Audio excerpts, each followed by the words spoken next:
अस्सलाम वालेकुम दोस्तों। आज का हमारा टॉपिक उन बदनसीब लोगों के बारे में है जिन्होंने पैसे के लिए इस्लाम जैसे मुक़द्दस दीन को छोड़ा। तो आप सब दोस्तों से गुजारिश है कि हमारी वीडियो को आखिर तक देखें और हमारे हौसला अफजाई के लिए हमारे चैनल को सब्सक्राइब करें। शुक्रिया दोस्तों। इस बात में कोई शक नहीं कि इस्लाम दुनिया का सच्चा और कामिल मज़हब है। वैसे तो हर रोज़ सैकड़ों लोग कुफ्र को छोड़कर इस्लाम कबूल करते हैं, लेकिन आज की इस वीडियो में मैं आप सबको दुनिया की कुछ ऐसे बदबख्त और जाहिल लोगों के बारे में बताने जा रहा हूँ कि वो दुनिया और पैसों के खातिर इस्लाम को छोड़कर कुफ्र को अपना लिया। तो शुरू करते हैं अपनी इस वीडियो को। नंबर 1, जावेद अख्तर। दोस्तों, आप में से बहुत से लोगों ने जावेद अख्तर का नाम ज़रूर सुना होगा। ये इंडिया का एक बहुत ही मशहूर शायर है। अगर बॉलीवुड की बात की जाए तो इसमें भी जावेद अख्तर का बड़ा नाम है। इसका उम्र 78 ईयर है। ये शख्स ना सिर्फ शायर है बल्कि बड़ी पॉलिटिशियन भी है। जावेद अख्तर का ताल्लुक़ एक मुस्लिम घराने से है। इसका वालिद जान निसार अख्तर भी एक शायर था और इनका दादा फजल हक खैर आबादी का शुमार उस दौर की बहुत से बड़ी उलमा में किया जाता था।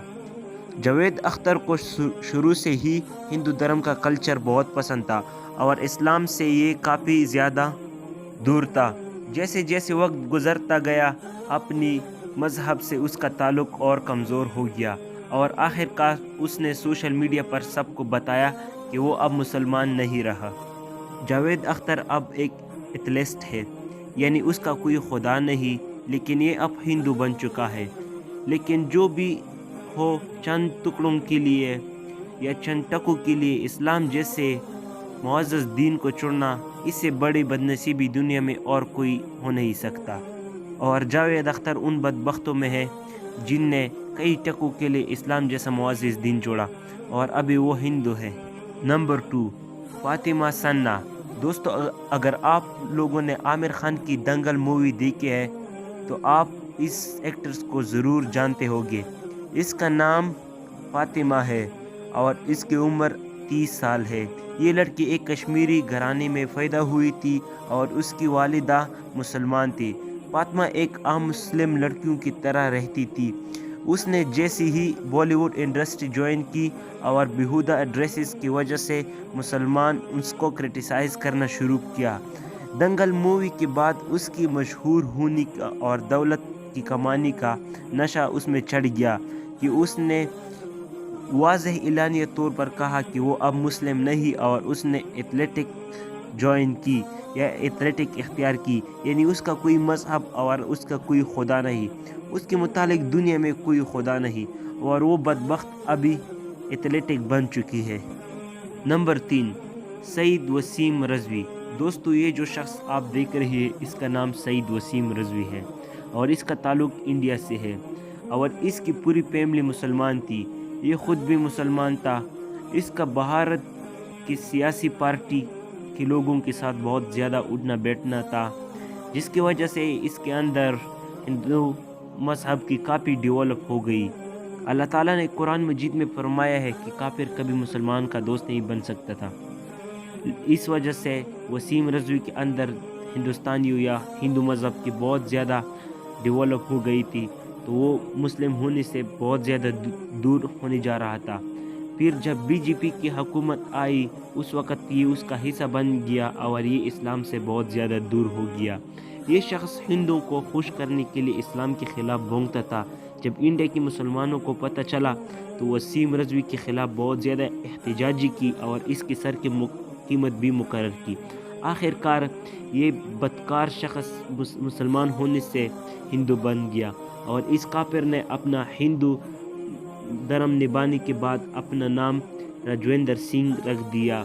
ये दुनिया का सबसे बड़ा काफिर है जिनको कुरान भी आता था, लेकिन ये कुरान से गाफिल हुआ और दुनिया की बदतरीन मज़हब यानी हिंदुइज़्म को इख्तियार किया। नंबर 4, ज़ैन मलिक। दोस्तों, आप में से बहुत से लोग ज़ैन मलिक के बारे में जानते होंगे। ये बहुत ही फेमस ब्रिटिश सिंगर है। इसकी पैदाइश 1993 को यूके में हुई थी। اصل وجہ یہ ہے کہ اس کا باپ یعنی یاسر ملک ایک پاکستانی ایمیگرنٹ تھا اور اس کی وہاں ایک برٹش لڑکی کو مسلمان کر کے ان سے شادی کی۔ اگر زین ملک کی مذہبی تعلیمات کی بات کی جائے تو اس کے والد نے اس کو اسلامی تعلیمات سے پروان چڑھایا۔ زین کو قرآن پاک پڑھنا بھی آتا تھا لیکن یہ اس مقدس دین کا لائق نہیں تھا۔ زین کا اٹھنا بیٹھنا یہودیوں کے پاس تھا اور جو بھی کرتے تھے یہود وہ اس کو ٹھیک کر لگتا تھا۔ آہستہ آہستہ زین نے سنگنگ کا شعبہ اختیار کیا اور اسے پوم ملنی سٹارٹ ہوئی، لیکن اس کا دل اور دماغ اسلام سے دور ہونے جا رہا تھا۔ آخر اس نے برٹش میگزین کو انٹرویو دیتے ہوئے اسلام سے کفر اختیار کرنا کا دعویٰ کیا، اور جبکہ وہ ایک ایتھلیسٹک بن چکا تھا یعنی جس کا کوئی مذہب اور نہ کوئی خدا ہوتا ہے، یہ پیسے اور شہرت میں اتنا غرق ہو چکا تھا کہ اس نے ساری اسلامی تعلیمات بلا ڈالے، اور زین کا شمار دنیا کے خوبصورت ترین لڑکوں میں ہوتا تھا، لیکن اس نے اپنے سارے جسم میں ٹیٹو بنائی ہوئی اور اب یہ کہیں سے بھی خوبصورت نہیں لگتا اور نہ ہی مسلمان لگتا ہے۔